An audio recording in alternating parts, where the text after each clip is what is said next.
Once upon a time, two friends joined forces to bring you the best in horror entertainment. Brian from the north, Tim from the south, each bringing their own unique perspective to the horror community. Movie reviews, Blu-ray releases, beer pairings, games, and more. Welcome to your new home for horror. This is Civil Gore. Hey there, everybody. Welcome to episode 183 of the Civil Gore Podcast. I'm your host, Tim. And this is Brian. And we did get a correct guess onto Tim's Secret Shame movie of the week here. I know. That, of course, was David McHugh. But he gets everything right. He's always on it, so we can't fool him. No, you can't fool him at all. And if anybody was going to guess it, it was David. Yeah. So yeah, that him was... or Cone, but I think Cone might have known already. He might have known. We might have told him ahead of time. We dropped some pretty heavy hints though, because we said it was very quotable, and we said it was a major horror director. So that kind of limits you to what it could be. But that was a great guess. I was surprised somebody got it, even though we had dropped a few hints. Yeah, and of course, if you couldn't guess it yet, that's They Live by. The one I think you might have heard of John Carpenter, right? People have heard of him, right? He's big enough now. He was into woodworking or something, I think. I think. Yeah, I did a couple of movies. He did a weather documentary, I think, about a fog, right? Yeah, something like that. Something like that. I think he's a composer, actually. Oh, that's true. And I know he does some holiday themed thrillers too. It's like. And if you guys hear me sounding less poppy, it's because I got my new pop filter in, which is awesome. I love it. So hopefully it's carrying through on the audio quality here that you can hear it. I'm not. What do they call that when you pop? I don't know. There's plosives. Plosives. There you go. Plosives. Yeah. I'm not plosiving as bad as I was before. Yeah, Tim's got good plosives. So in fact, we're gonna have him recite Peter Piper. Pick the peck of pickled peppers later, just so you can hear the difference. I'll do it, and then he'll do it. Yeah, and you'll just hear how well dulcet tones with a good pop filter just wins every time. So. All right, guys. Well, we have a pretty hefty first chop this week, so let's get right into it. This is our first chop. All right, Brian. So I am debuting a new segment this week. Surprise! This was announced to me, unbeknownst to me, even until earlier this morning. Tim announced this. Yeah, and I'm just kind of workshopping this right now. So this first one's going to be very small, but I had an idea because I ended up watching two movies that were very similar in theme, and one of those you watched, Brian. So, yes, which will be good. It'll save some time. We can go over it through yours. So. Yeah, so I watched The Banishing, which is on Shudder now, and I also watched The Power, which is also on Shudder. So, Brian, I'm going to let you talk about The Banishing since you've seen it as well, and that way you can get your views on it, and then I'll talk about The Power, and we're putting them head-to-head in a segment I call Scare Battle, in which I'll take two movies that are similar in theme or maybe share a common director or something, and we'll put them head-to-head and see who is the winner. So this week's Scare Battle is The Banishing versus The Power. Yeah, so the just to give you The Banishing, I'll give you the IMDb summary, just so in case you're wondering. It tells the story of the most haunted house in England. In the 1930s, a young reverend, his wife, and daughter move into a manor with a horrifying secret. And so right off the bat, though, that's one that intrigues me, and I know it's going to intrigue Tim. Yeah, haunted house in England. I mean, that's handing us a silver platter filled with a plot for us. Yeah. And so... And it kind of, to me, it really delivered what I expected. It had that nice, slow burn. And, it was really, but deliberate enough that it kind of led you along. And I thought obviously I'm not going to give away the surprise twist to it or the surprise plot point, what it leads up to. But I thought the performances in this were so solid. I mean, Jessica Brown Findlay, everything I've seen her in is always amazing. I think she was awesome in it. I think she took a lot of the heavy lifting in this, and I thought was great. Also, I think I forgot his the actor. Yeah, Sean Harris. He was really good too. And so I just think this is one of those ones that I could see why people may not like it, but for me, it's what I like in those style movies. I like those.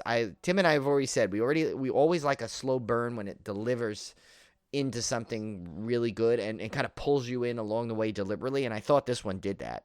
I hope you felt the same, because I'm kind of setting you up now for a positive here. But Yeah, no, I actually really like this one. I thought Sean Harris absolutely stole this movie. Yeah. His character was so interesting. Yeah, he was, because you didn't know if you were gonna like him in the beginning, and you could kind of like. I think they made it that way was so good. He was really like unlikable kind of in the beginning, but it was because the way they were having you see it through the other characters' view of him, I think. And then when they needed you to be on his side, he delivered that and pulled you in that way. So I thought it was really good, though. That he was amazing in it. Yeah. Yeah, I really like that one. Now, turning our attention to The Power. So this one is about a young nurse. She is working at a hospital, a new hire at a hospital in England. This takes place in 1974. And what's interesting about this movie, and tell me if this is not a great premise for a ghost movie, Brian. It takes place in 1974 during the energy crisis when London was having to do blackouts at night. So that's awesome. So they would cut the power to the hospital every night at a certain time. And that's Olivia's favorite thing, I bet, right? Yeah. I bet she'd love that movie with you. So we know how much she loves hospital movies. Yeah. So, I mean, already the premise is fantastic. And it really has this, this hospital is one of those stately, ancient English hospitals. So it's already very creepy. It's got this really mean, nasty headmistress. Or head nurse. I think those come with those type of hospitals, by the way. I think they're built in. Yeah, I think it's standard. Like, it's part of the contract. It's like you get at least one of those and one nice nurse usually that doesn't seem to ever fare well in it, though. But Rose Williams plays a nice nurse in this. She's the new hire, okay. And she See, I didn't even know, but of course she's in there. But she's absolutely. I love her accent. She's got this really cool British accent. Not that all British accents aren't cool to me, but this one is just something about it is just really interesting. And she's just adorable in this movie. Like, you just want to pick her up and put her in your pocket. You instantly sympathize with her because she's brand new. She's starting this job. She needs it terribly. She's in this real spooky place, so she's terrified. And I'm not going to give too much away about the movie. But there's definitely a lot of creep factor here as things escalate, and they do escalate quickly. So if I had to put these head to head, because they are very similar, I love both movies. I thought the performances in both of them were absolutely fantastic. I have to give the slight edge to Rose Williams because she basically carries this whole movie. I mean, wow. almost I need to see this now. Yeah, she's almost single-handedly carries this movie because she's really the main character. And I will have to say, Brian, in terms of scare factor, I thought The Banishing had some super creepy scenes and was really great. Had some really great ghost scenes. I think The Power actually outdoes it. I give the slight edge to it because when things start escalating in this movie, they really, you said The Banishing was a slow burn. This one is not really a slow burn. Once it gets going, it doesn't let up. So, as much as I loved The Banishing, when I went into The Power, I was not expecting, that same level, and I was pleasantly surprised. I actually give it the edge. If you look at the critic scores, too, they gave the edge to The Power over The Banishing as well. So, Now, that's not to say both movies aren't incredible. I would highly recommend either one of them if you're a fan of ghost stories. And you know what, too? Banishing, too. When I say slow burn, this one actually is not as... The more I think back to it, it's not as slow as burn as in like The Witch, where because something is always kind of building pretty steadily in this. So it's a little bit more. I used the term slow burn because I think that was what people would look at it. Yeah. I think that, but I'm sure if The Power's even more, I gotta see that. Because obviously, if that got the better review, I definitely want to see both now. Yeah, they're both definitely worth checking out. And most ghost movies are slow burns because you have to start off small. Well, good ones. Yeah, good ones. You want it to because there's usually that.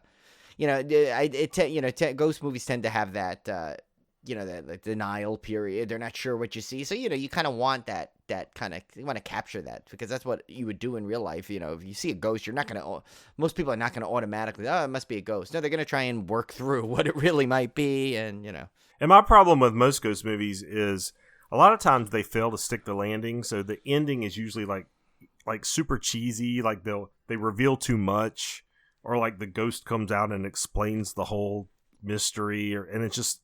I can't, I've always got this thing. I hate when they show too much of the ghost. Like, I think that's dumb. Like, when I can tell it's a kid in makeup or something, it really, like, I just lose all believability. Like, Tim, so real quick before, so in your head, you don't like the movies when, like, the ghost, like, appears at the end, kind of like that guy from Seinfeld who played the Wiz, when he's like, look at me, I am the ghost. That's right. Wee! Yeah. I've got a sheet. La, la, la. Exactly. Like, yeah, okay. I can't stand that. There's so many movies that they do this great job of building suspense, and little things happen here, and then it gets a little bit scarier, and then all of a sudden the end, like the ghost kids walk out and they're redeemed and their souls go to heaven and everything's fine and they're waving goodbye, and I was like, oh, it's like, don't do that. Like, make it scary all the way to the end. I thought the Banishing and The Power did really good jobs with their endings, though.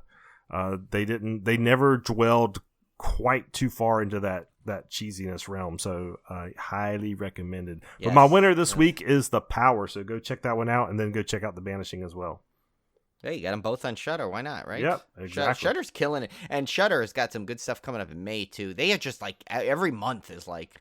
I remember when they used to just have a couple of things added per month, and you'd get pretty much the same stuff for a while. They'd have a big, like, chunk of, like, core stuff. And now, like, Shudder's just killing it. I used to be able to keep up with them, and I can't anymore. Yeah. I can't. Unless it's, like, they start releasing stuff that I've seen, which is rare. But... So, and you did one more, right? You watched... oh, I'm sorry. Yes, I did. Yeah. You're right. I watched another one again on Shudder. And this one, you guys have got to check this one out. This is the McPherson Tapes. If you have not heard of this movie, have you heard of this, Brian? Yeah, I saw it a while ago. It was on... I think this was on Prime at one point. If I'm thinking of the same movie, maybe I'm wrong. No, I think this is the one with the aliens, right? Yeah. So this is an interest. The story about this movie is more interesting than the movie itself. So... This is a documentary. I want to say it was 88, 89. Very early example. 89. It was a very early example of found footage. And it probably does found footage better than most modern found footage movies, to be quite honest. But it's about this. They're filming this girl's birthday party, and they see a UFO, and aliens basically invade and terrorize his family. Oh, this is the one I saw. Okay, yeah. All right. Oh, yeah, I really like this one. So it's filmed completely from a video camera, and this one, in terms of found footage, it's like true found footage. Like the director said, he wanted to make War of the Worlds on video. So it is the people, the family talking. I mean, they're talking over each other. They're talking about stuff completely random. It sounds like a real family. It sounds like real conversation, and you really feel like you're watching a home video of these people that happen to be filming this birthday party. And it very rarely strays into what I would consider, it seems, more acting and dialogue. It very rarely strays into that. A lot of times you could tell a lot of it's improvised dialogue. Everybody does such a fantastic job. Now, I mean, by today's standards, the alien stuff may look a little wonky, to be quite honest. But the neat thing about this movie was people thought it was real. Like, there are people that will still swear to you today that this is real. Because there were clips of this shown on UFO shows back in the day. I remember seeing one of these clips on there and not knowing that what it was from at the time, like a while ago. Like I'm talking like 15, 20 years ago, like when I saw this, and I remember that finding out that it was from this movie. Yeah, and I remember people back when I was younger swearing to me that there was this video out there that showed this alien abduction and that they showed the aliens, and that it was all completely real. And I remember trying to find it. Of course, that was before internet, so you couldn't just go out and find this stuff. And this movie was actually lost for a while because the master tape got destroyed. And I think it was not until the early to mid 2000s that they restored it and made it more widely available out on DVD. So for a time there, you couldn't even get a hold of it. So that kind of added to the mythos. There was a remake of it in the 90s that's not, I haven't seen the remake, but I've heard it's not nearly as good or believable. It's called the McPherson Tape. It's like not even the tapes. Yeah, so I don't know. You go read about the history of this movie. It's really fascinating, and I would also recommend it. It's a short movie. It's like I I don't know, it's like a little over an hour, I think, maybe. So it's worth checking out just for the uniqueness of it. If you love found footage, I think you'll really like this one because it's such an early example of found footage, but it's done so well, and it's done in a style that I think modern movies have even tried to replicate, and maybe not as even successfully. So it's pretty cool. The Mcpherson Tapes on Shudder. Nice.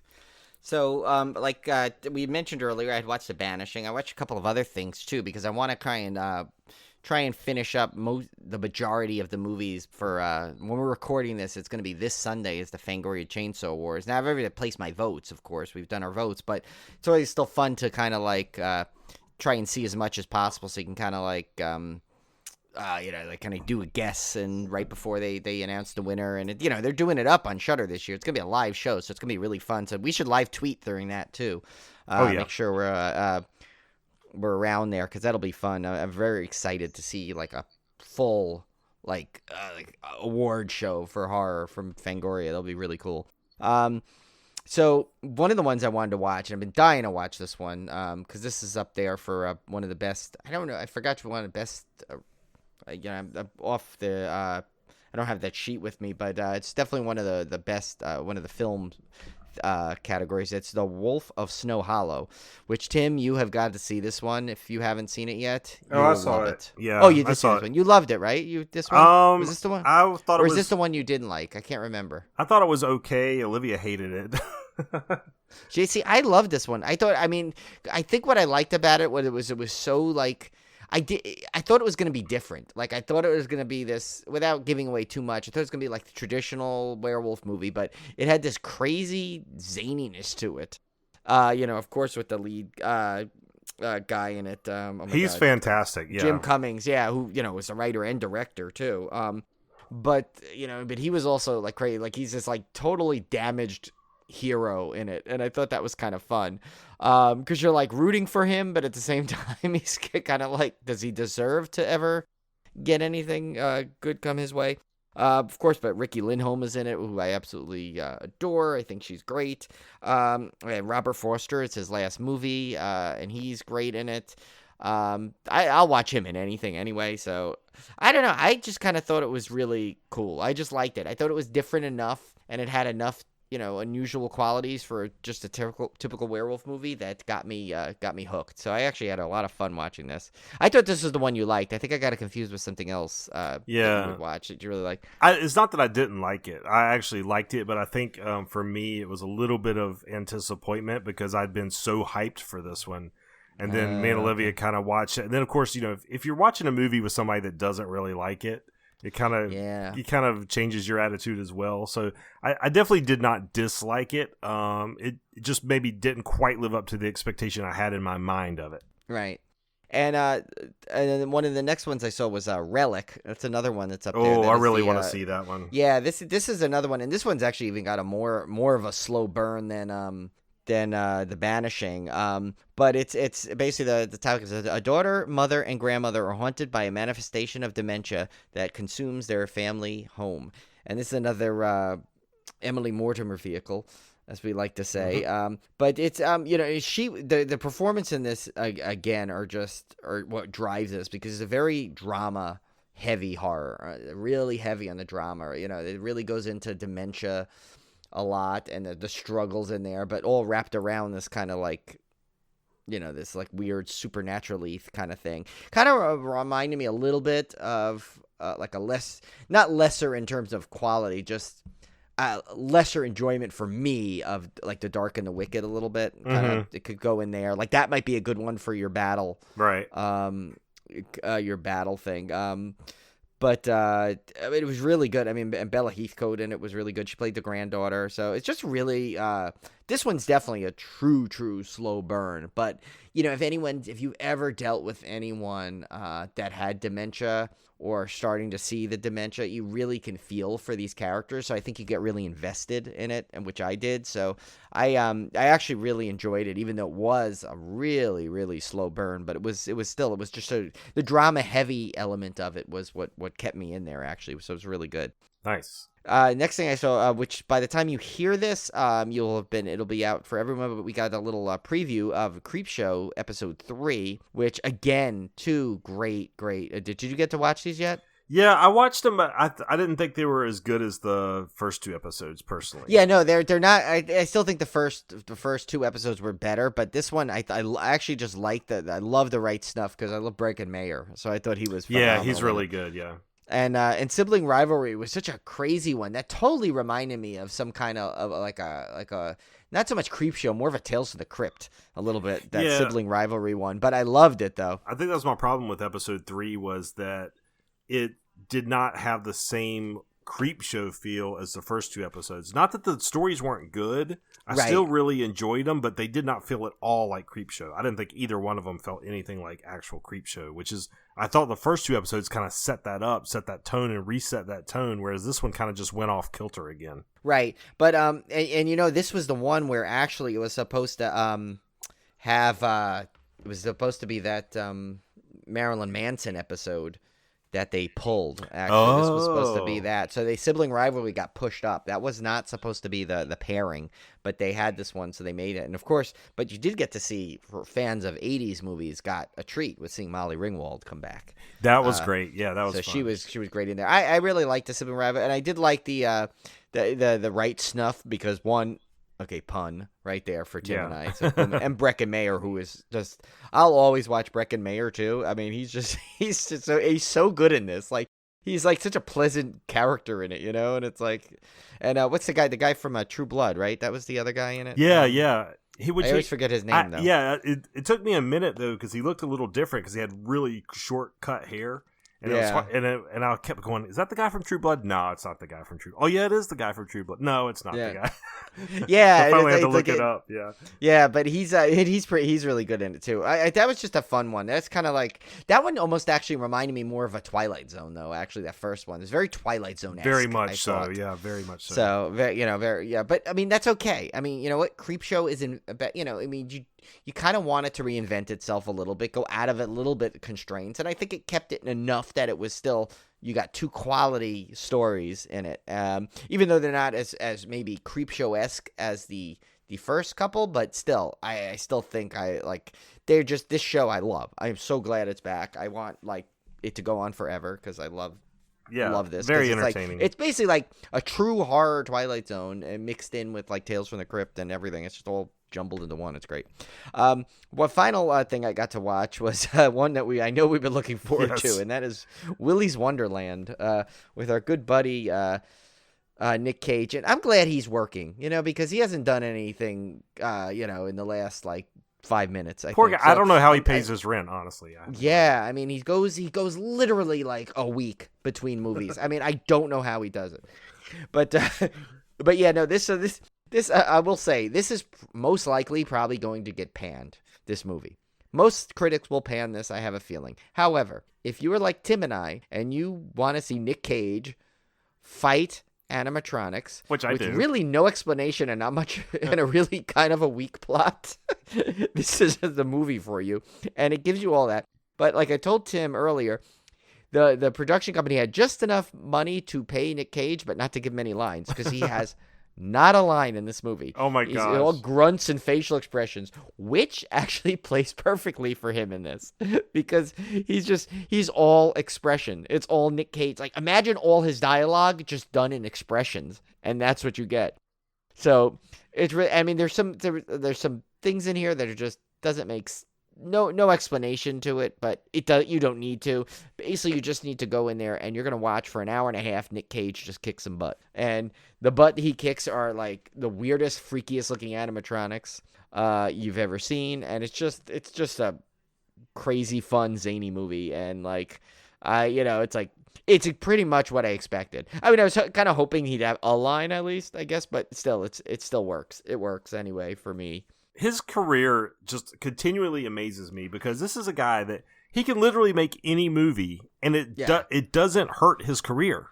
No, like, it doesn't matter how bad the movie is. He's still gonna be making movies. Like it's incredible to me. Yeah, because like most people, right? Like say you get like someone like a Meryl Streep, right? And she does a dud, well, maybe she's too big, but someone like that Yeah. caliber, and they do a dud, all they're gonna do is say, "Oh, that's a career killer for that one," or Yeah. "Oh my God, what a splotch on their a glorious career." With Nick Cage, though, they're just like, "Oh, it's one of these Nick Cage movies," and that's it. He could literally stand there and make a paper airplane for an hour and a half, and then take a slug of coffee, walk off stage left, and I would watch that and it would probably still be okay for his career. I mean, it's just a cool thing. Like I can't think of another actor. I mean, there's plenty of character actors that do this, right? They can make Gary any movie. Busey comes to mind a little bit, like that kind of a thing, where Right. just, whatever you throw him in front of the camera and whatever he does, whatever you get, you call it a success. Those people can keep working. I mean, there's plenty of character actors that just make movie after movie and they just keep working and whatever. And that's great. But Nicolas Cage is one of those guys that this guy's an Oscar winner, for God's sake. Yeah. He's made like Oscar-winning movies, and then he goes and makes like really like garbage movies, like the Wicker Man remake, and then somehow none of this affects him. Like none of this affects his career. Yeah. The guy just works, and it doesn't matter. Like nobody cares. Nobody cares that he made a good movie or a bad movie. They just show up for Nicolas Cage, and he can just. And I think I think a lot of it has to do with his work ethic, because I've heard stories like he's like super nice guy, super professional. I mean, people like that get work. People want to work with somebody that is reliable and professional, and does his thing. You know what?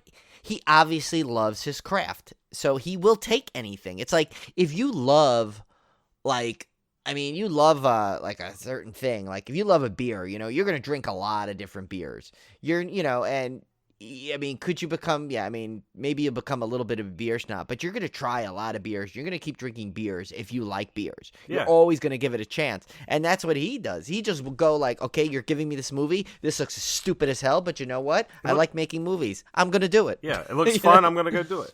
Yeah, that's awesome. I enjoy it. So why aren't I gonna do it?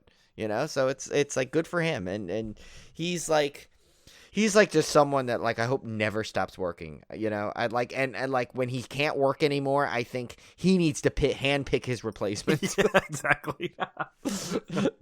I want him to handpick the next Nick Cage. Yeah. I don't think there'll ever quite be anyone like him, but he's someone that I think it was funny. I saw someone, one of those podcast Twitter accounts today, podcast movement, I think it might have been. They always like pose questions out, and sometimes I'll participate, but they stumped me today because I had so many answers. So they asked, they said, who would be your dream guest? So immediately I'm like, okay, let's see. Okay, horror guest. I think the first two popped onto my mind immediately were John Carpenter, Stephen King, right? Right. But now just talking like this, I'm like, no, man, you know what? I think Nick Cage might be a dream guest too. Oh, it definitely Imagine would be. getting to chat for 10 minutes at least with Nick Cage.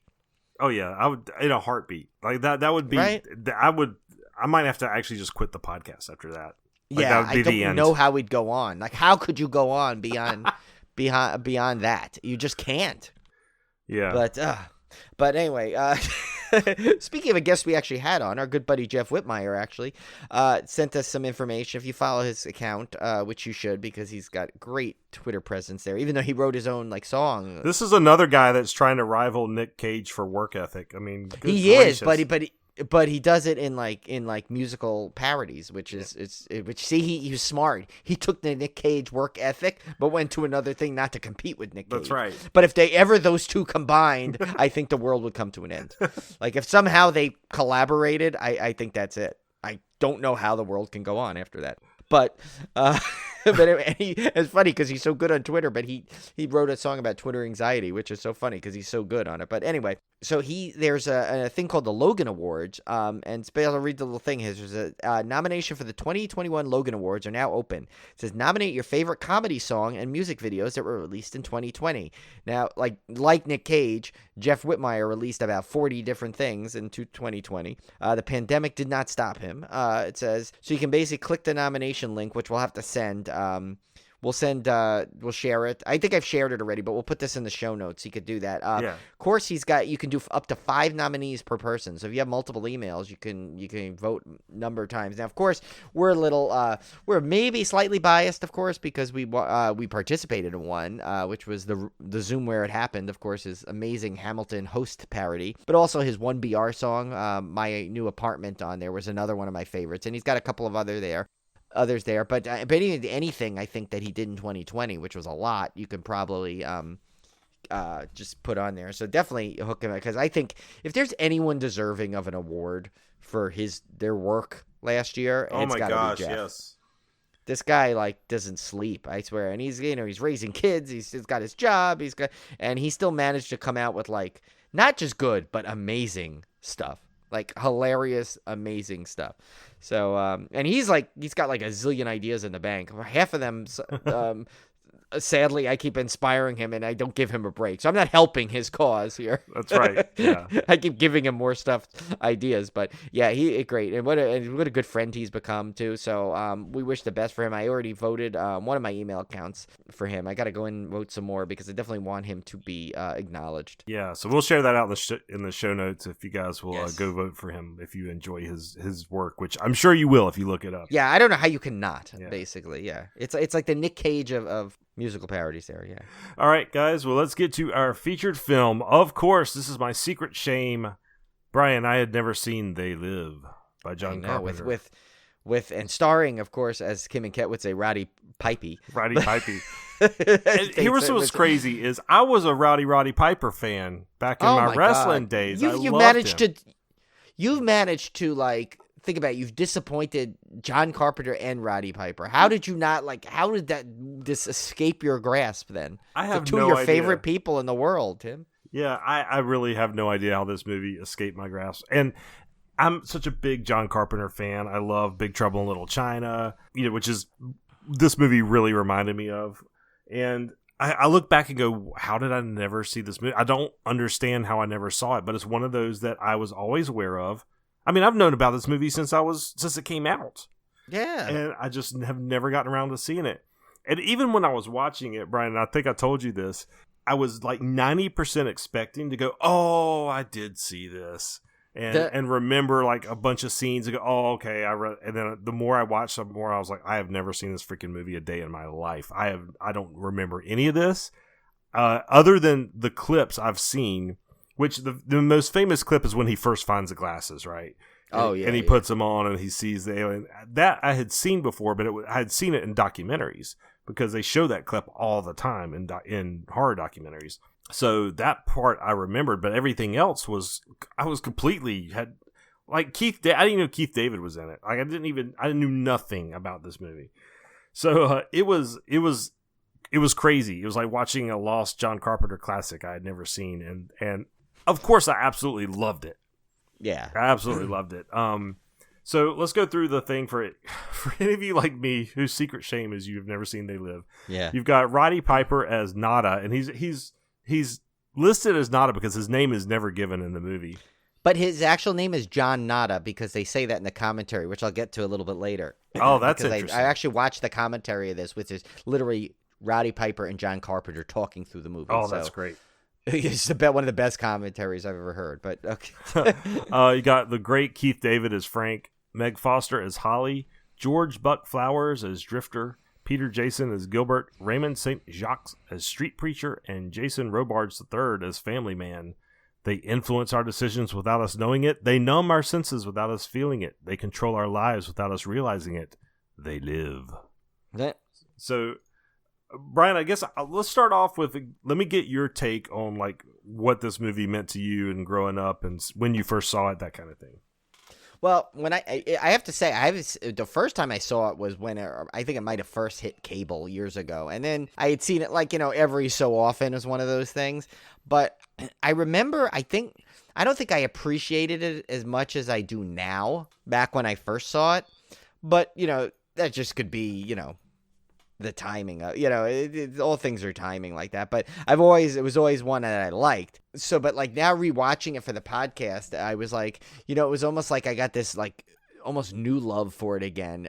Because I think just it like brought back like, some old feelings, like, when I first saw it, and stuff I started to remember. And like, of course, too, a big thing is like, when you got a collaboration like that of like, you get this amazing director and a John Carpenter, and you get one of these like, and you learn in the commentary too that Roddy Piper actually paved the way for like seeing like The Rock in movies and Hulk Hogan in movies and Dave Bautista in movies, because at that time they say in the commentary he was not like, at that point wrestlers were not doing movies, and he was still I think they said he's the first wrestler to star in, well, I mean, maybe now The Rock may have beat it, I don't know, in one of his movies, but when this commentary was done, at least, he was the first wrestler, I guess, actually to ever open a movie at number 1. Oh, yeah. But when you think about it, it's like, you get like a Roddy Piper who was like this, he's a known character for the wrestling, and he comes out and delivers this kind of performance.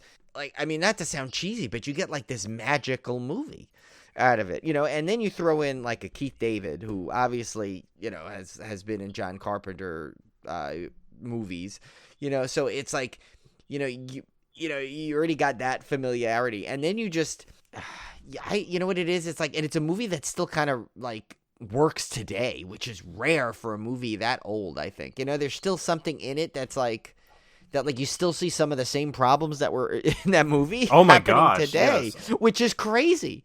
It's absolutely crazy to think that like you want to put like some cheesy 80s movie has so much relevance in today still with some things. It's amazing. I think this time, obviously watching it for a podcast eye, you look differently. Like we've said this before, you're watching things for differently.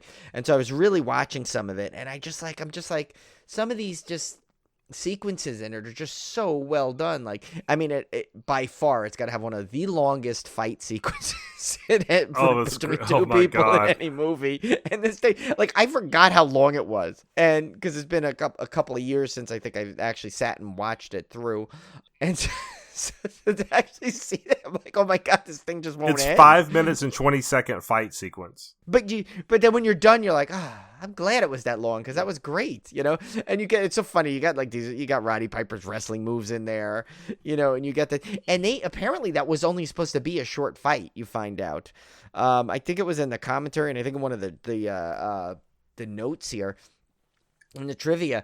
But what happened is like literally Roddy Piper and Keith David rehearsed this thing for like 2 weeks or something like that. Of like, and they said, I said something, they were saying like it was only the face shots were the only things that were not real. Like everything else was like real.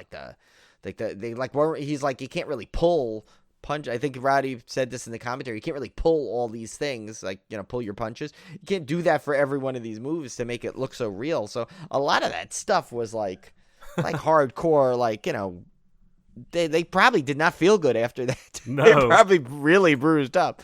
And it's so funny, some of the stuff you found, I found myself just like enjoying it more than ever this time. I don't know, because I think I was trying to look for as much as I could for the podcast. And then of course I rewatched it with the commentary on it, and it's just like, I don't know. It's like I actually made me think like, why the hell haven't I watched this like weekly? Right. Yeah. It's like, it's such a fun movie. It's so like, and it's at like the heart of it.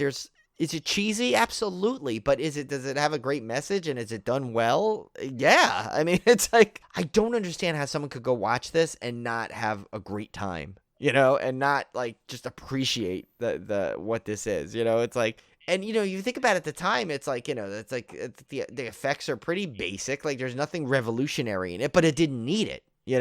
It doesn't need any of that. It just needs exactly what it had. You got great cast, a great director that obviously, like that has his vision, and it was, oh my god, it just, I'm getting like, you can get all giddy like when you start talking about it, because it's such a fun movie. Yeah, the thing that struck me when watching it was, I was like, man, this is John Carpenter just having fun. Like, oh yeah, it's now the political commentary is really biting in this one, and you could tell. And we know John Carpenter's political views, so through Twitter and his films, but he really like lays it all out there in this movie. You know, his political views. And like you said, sadly, the same problems they were having back then, they're still having 40 years later, right?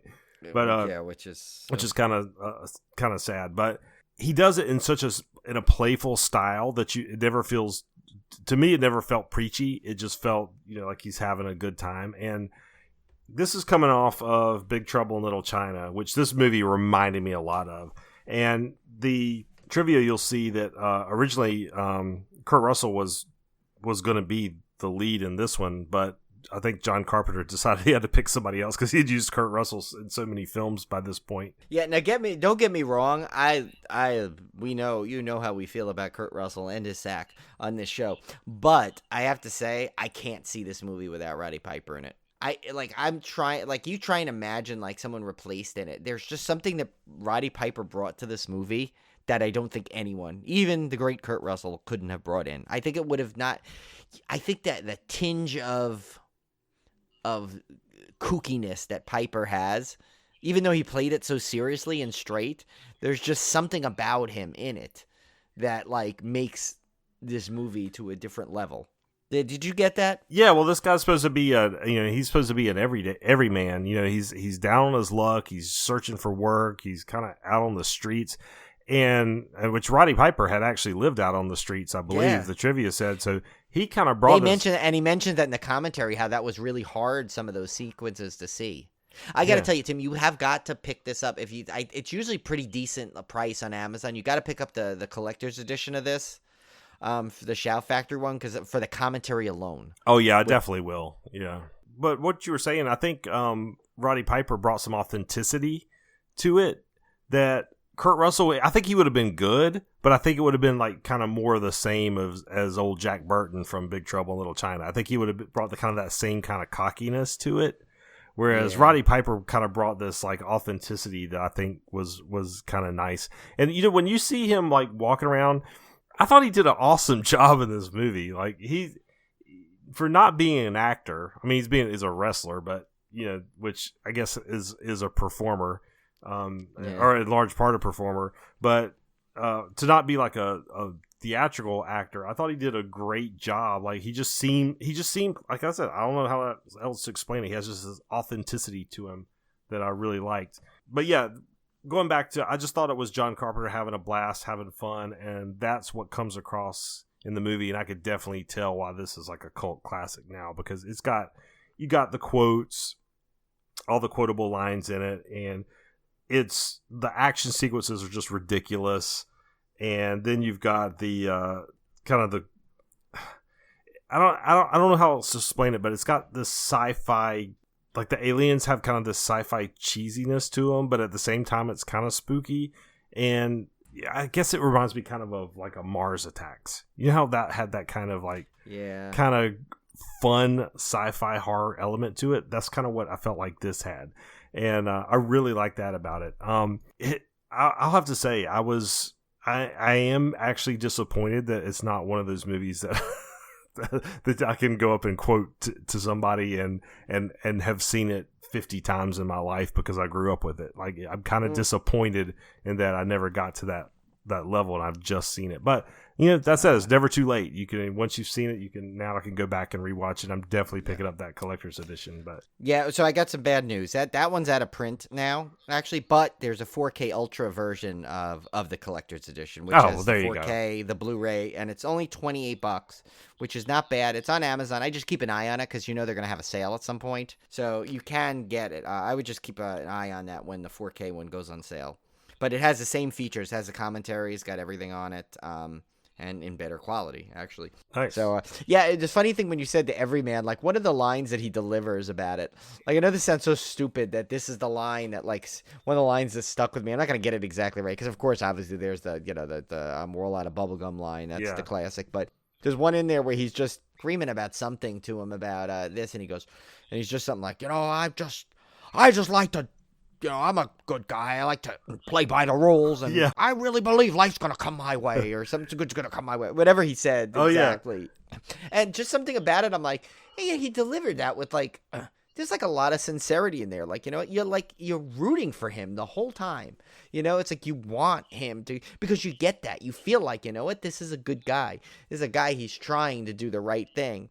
And yeah, I mean, it probably like, was sincere. He probably is that. Yeah. It was that way. That probably is his attitude. You know? Oh yeah, and there was a funny thing. Like he in the commentary, there's a part where they talk about that, about how like John Carpenter's like, yeah, he goes, you're going to like here you are, you know, you start off, you go to the employment agency, you got your tools, but yet they don't look. And Roddy Piper's like, yeah, you know, you go in there, these places, and they took one look at you, and you know, even though you're qualified, you don't have the right look. And he's like, then he goes, but you know, instead.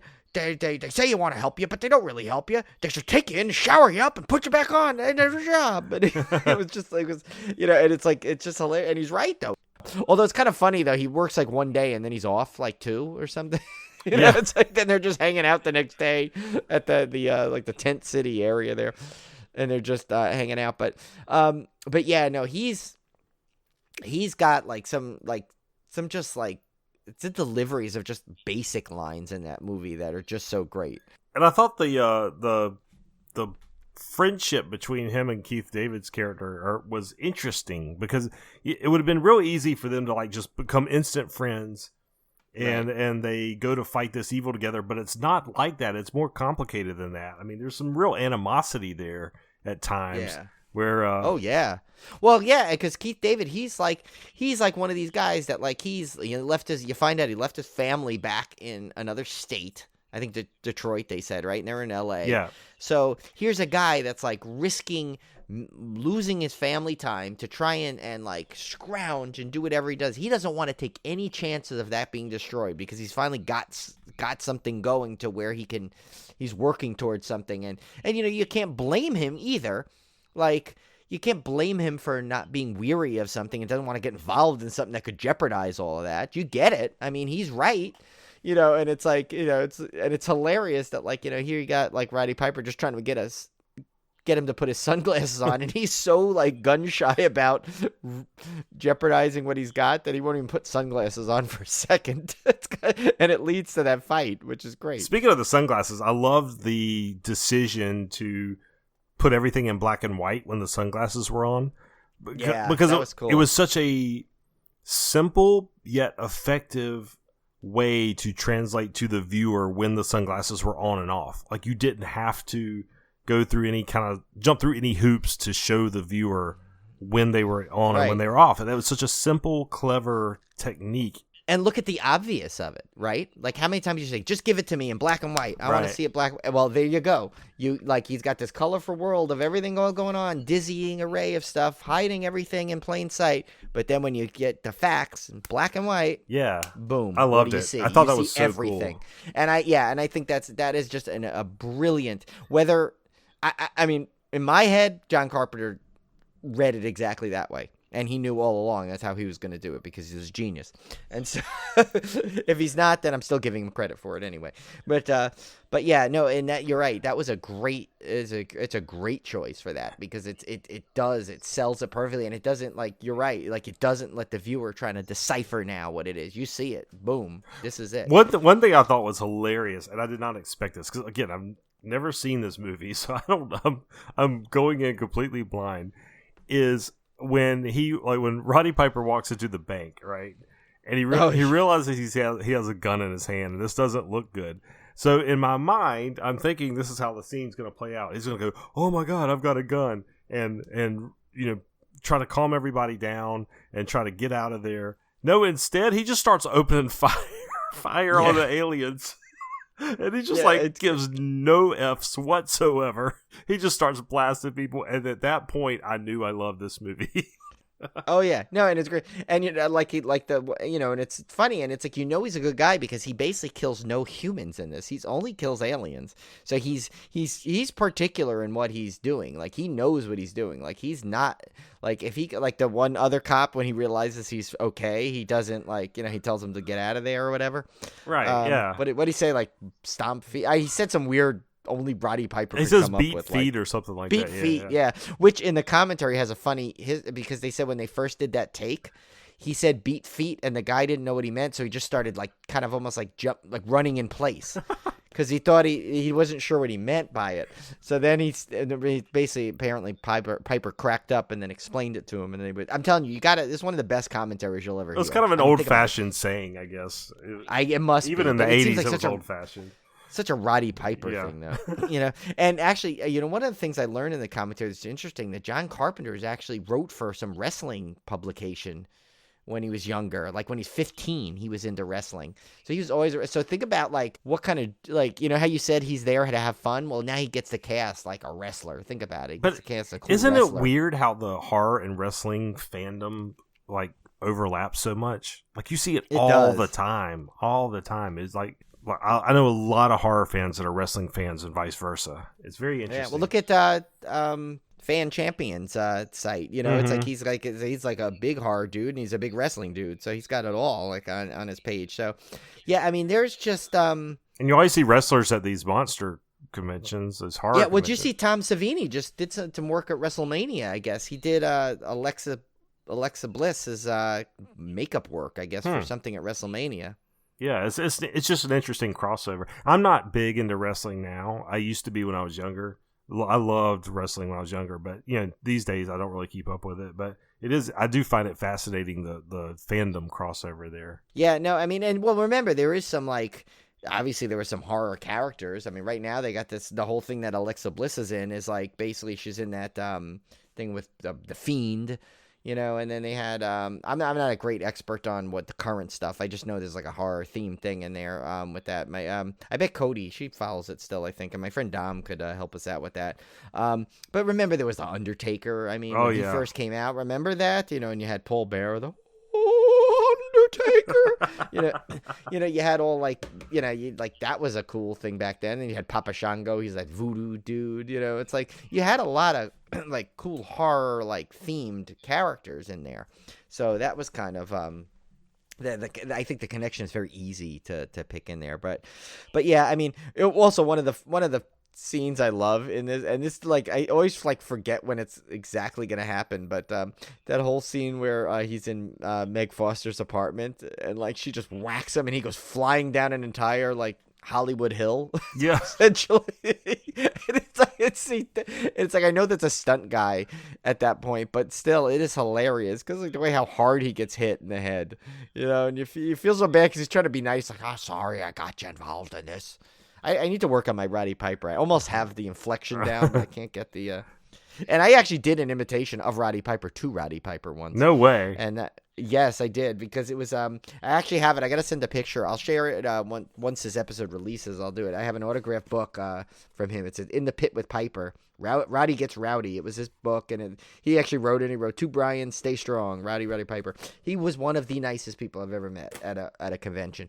I think he there was a line, and I spoke with him for a good I'd say 5 to 7 minutes, and that's long when there's a line at one of those. Oh yeah, things. really? Yeah. Because and I was just telling him it was when he was just starting to come back into the WWE one of the times, and I remember I was just telling him it was such a pleasure to get to meet him because I've always been a fan of his, and there was one bit he did where it was I don't know if you remember this, but it was a thing he was doing. He was having a feud with they were friends, but they had a match for the Intercontinental title with Bret Hart. And so Roddy Piper did one of the best promos I ever saw. It was one of those backhand compliment promos where he was basically talking about he didn't want to fight Bret, but he knows, that's what they're going to do. And he was just doing this thing. And he was like, yeah, come on, Bret. I remember we used to hang out when we were younger, we were in the house and your mom came and made some sandwiches for us. I mean, of course it only had one piece of meat on it, but I was making sandwich, and he would do that. And it was always an insult buried in that was in only a way Piper could do. And so I did that for him. And he actually gave a chuckle. He's like, oh my God, I remember that. That was great. And he's like, so I said, and I asked him what he had coming up, what stuff, and he's like, oh, we got some stuff in the works. I can't talk about it, but and then, he signed my book, and he was like, hey, thank you really. He was really sincere, for being a fan. And, it's I didn't even get into They Live with him at that point. It was mostly about the wrestling stuff because he was promoting his wrestling book. Yeah, so, yeah. I didn't want to go too far off and go into Frogtown and all that, but that's awesome. But But yeah, what a night! I was so upset when I heard that he passed away and he even predicted it. He said he wasn't going to live to 65, and I think he died at like 64. Wow. Because his health was so bad. But what a guy! Like I remember just he's one of those people that live up to what you expect when you get to meet them, and he was just one of the nicest people I ever met at a convention. I always keep him in the high esteem of those meets because he was so great. Good book too, by the way. His book is a really good book. I have to let you borrow that sometime. You got to read that. Yeah, that's awesome. Just be careful because it does have his autograph. Oh God, yeah, I don't know if I want to. And his message. Yeah. So let's get to some of the trivia here. Of course, some of it. One of the most famous is the "I have come here to chew bubblegum and kick ass, and I'm all out of bubblegum." Line was ad-libbed. That was kind of interesting to hear. And in fact, I had just watched this movie and a buddy of mine at work was asking how they were coming along on the new house, and they've really made a tremendous progress on the house in the past couple of weeks. And so I said, well, apparently they came to build houses and chew bubblegum, and they're all out of bubblegum. Oh, that's awesome. And he instantly knew what I was talking about, so it was pretty funny. But that was the first one here. We won't go through all of them because there's a ton of trivia for this movie. What was the other line too he said that it was Macho Man Randy Savage's favorite line? That was the one about life's something in heat. Yeah, life's a bitch and she's in heat. What is it? Yeah, I'll have to find it here. It's in the trivia. Yeah, no, I think that was life's a bitch and now she's in heat or something. Yeah, like he was saying in the commentary too that was Macho Man's favorite line. Can you picture Randy Savage just saying "Life's a bitch, it's in heat"? Oh yeah, he's doing something like that. But I famously dressed as Macho Man Savage for Halloween the other year. I know that was another guy that was I wish I could have got to meet in person because he was one of my favorites. Oh, I loved him. But, yeah, I loved him even before he was peddling beef jerky. Oh, yeah. No, I loved him back always. He was always because you know what it is? He was a talented athlete in terms of the ring, but he also had that the other side to it, which, the acting. It's amazing he didn't do a lot of movies. With his his thing. How was he not in more things? Yeah, you would think he would I know he had little bits of stuff. He was in that Ready to Rumble movie for a few minutes, but, it's how was he not in he could have been Piper level of movies in there? Yeah, you would think so. Yeah. Go figure. But anyway, okay, so let's do another trivia thing. Let's see. Oh, so here's the one I mentioned. I want to go into a little more detail about it. So it says the big fight sequences was designed, rehearsed, and choreographed in the backyard of director John Carpenter's production office. The fight between Nada and Frank, which is, of course, Roddy Piper and Keith David, was only supposed to last 20 seconds, but Piper and David decided to fight it out for real, only faking the hits to the face and groin. They rehearsed the fight for 3 weeks. Carpenter was so impressed he kept the scene intact, which runs 5 minutes and 20 seconds. Think of that. They added 5 minutes to it. That's fantastic. And I was riveted during that scene. Oh my God, right? Because I was going, this is not stopping. No, and even when you think it's gonna stop, it keeps going. It's like a wrestling match. It literally is Roddy Piper took his strength was and put it right in front of this movie. They're okay, boom, here we go. You want to see what I got? Here it is. Here's one I really liked. The communicators used by the guards near the end are the PKE meters from Ghostbusters. I knew you'd like that. I love that. Yeah, I love that piece of trivia. Yeah. Here's one I want that's kind of interesting. So this was where is it? So here are the people that were considered for this role. And I mean, these are some top-notch people in here, but even so, with this list, I still don't see anyone being better than Roddy Piper. So ready for the list here? Yes. Alec Baldwin. Oh my God. Really? Yeah. Okay, I don't get that. Michael Biehn. I don't think he has the presence there. Yeah. Brian Bosworth. Not enough charisma there. Yeah. Jeff Bridges. Bruce Campbell, which would have been kind of odd. That would have been very comedic. Yeah. I think. Too comedic. See him in there. Yeah. Yeah. Tom Cruise. No. Harrison Ford. No. I mean, I love Harrison Ford, but come on. That's not his role there. Mel Gibson. Nope. Tommy Lee Jones. Nope. Michael Keaton. Christopher Lambert. Stephen Lang. Dolph Lundgren. Michael Madsen. Bill Paxton. Might be the closest, actually, because he's got the combo. Bill Paxton could have pulled it off. I think he might have been the only one. I would have loved to see what Michael Keaton could do with it. Yeah, that would have been interesting. Kind of funny. Yeah. Ron Perlman, Arnold Schwarzenegger. I just don't see that one. Although he might have delivered the one line right, but that may have been it. Ron Perlman could have pulled it off, probably. I don't know if he's got the comedic, like that little.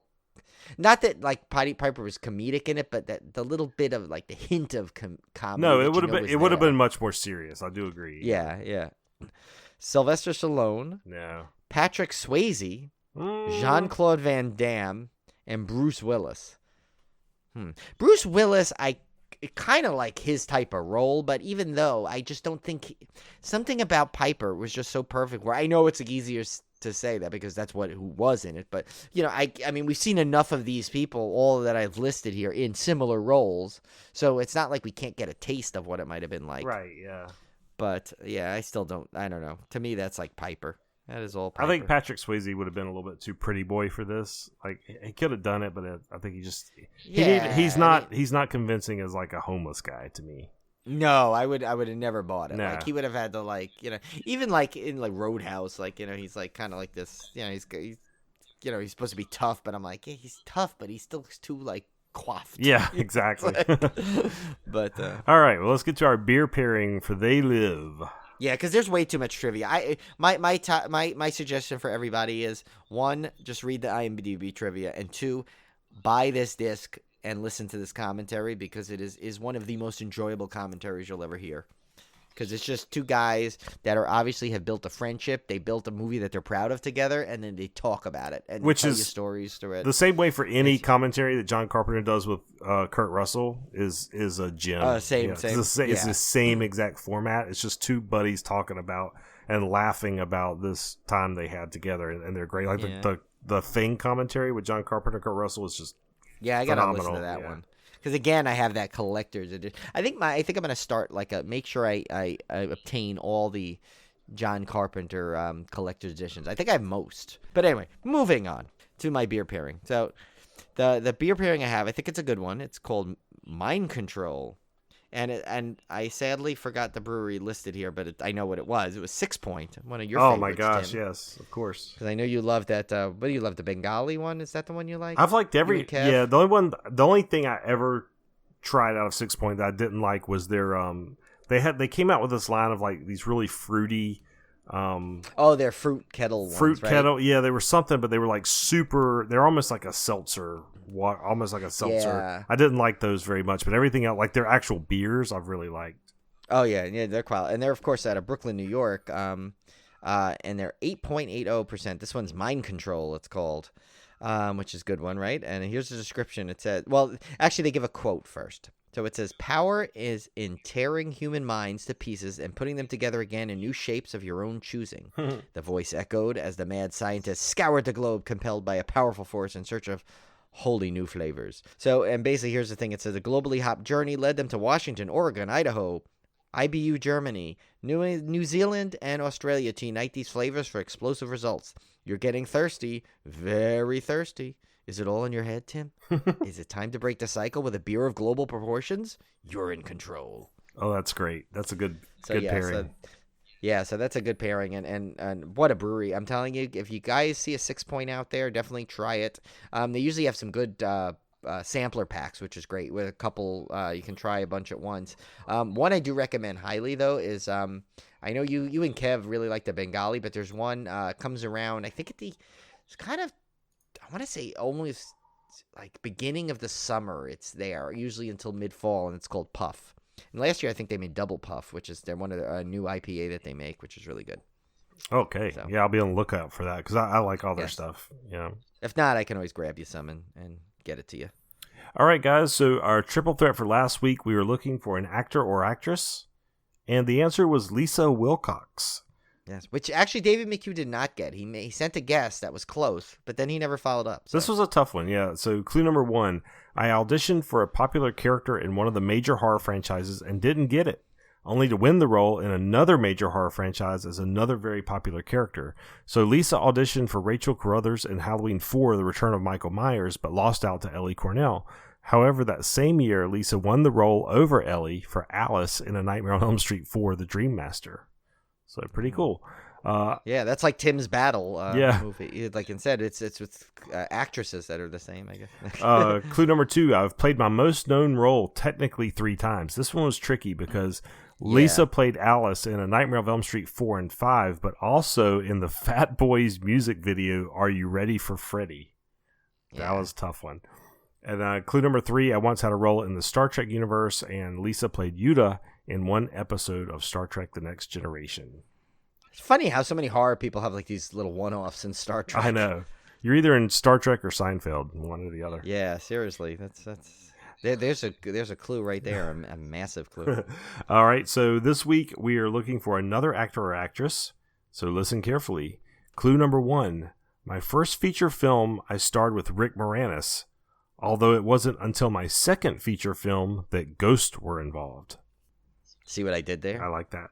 Yeah, that was good. Clue number 2, I married someone who happened to have the same first and last name initials. And clue number 3, I really had a hand in making one of my most known roles into a fan favorite. Who am I? I think this is a good one. That's a good. I think this is right in the middle. Right in the middle. I like this one. All 3 clues are good. All right, so we have another fan topic food question. This one's a doozy from our David McHugh Horror Mailman on Twitter. Yeah, look, you did like a nice top 5. I just did like 12 out of these because I can't decide.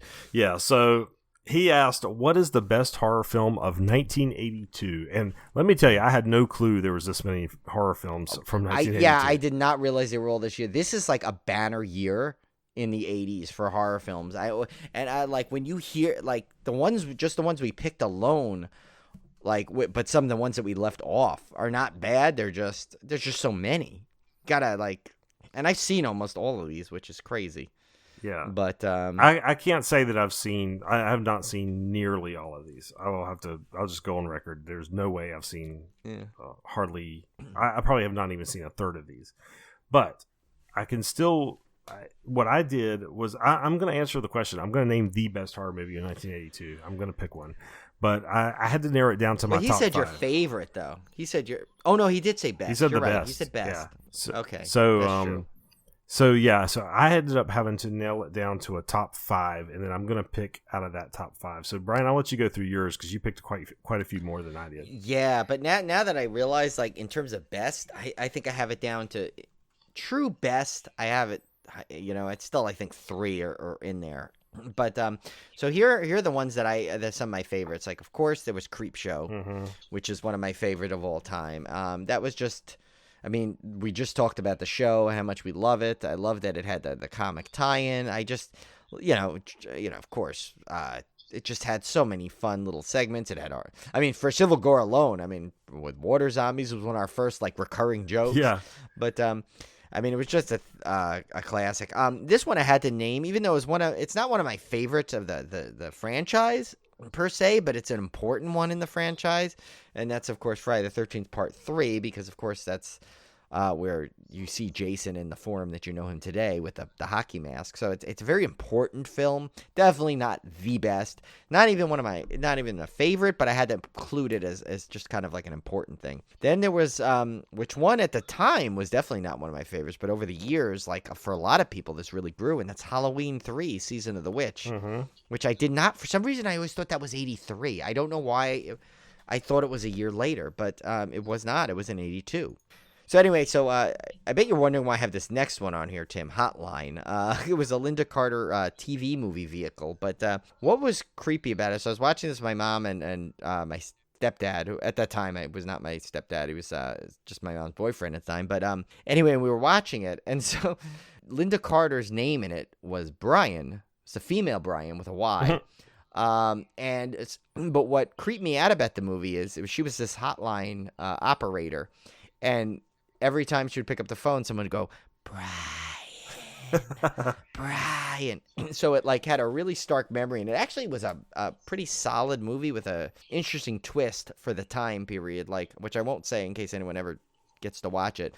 but it had a kind of a twist that was ahead of its time, I thought. And so for a TV movie, it's pretty solid. But anyway, that's why, because it had a lot of memories to me, so that's why I put that on there. So again, but now again, he's saying best. I mean, really, this is definitely not one of the best. But then I put some other, put Poltergeist on there, of course, which that was one of my top three. It's Poltergeist, Creepshow, and what Tim picked for his third, which I'll get to. That'll be the last one. Q was on there because I thought it's just a cheesy classic, and for the time, it was so perfect for that year. Of course, the original, the Slumber Party Massacre, was there, which a big popular movie for the time. A Stranger's Watching, and then Tenebrae, of course, Dario Argento, which is actually one of my favorite Dario Argento films, so I put that on there. But here's the one that probably, if I had to pick one for best, probably would be the same one as Tim, and that's The Thing, of course, by John Carpenter, who we kind of mentioned on this show briefly.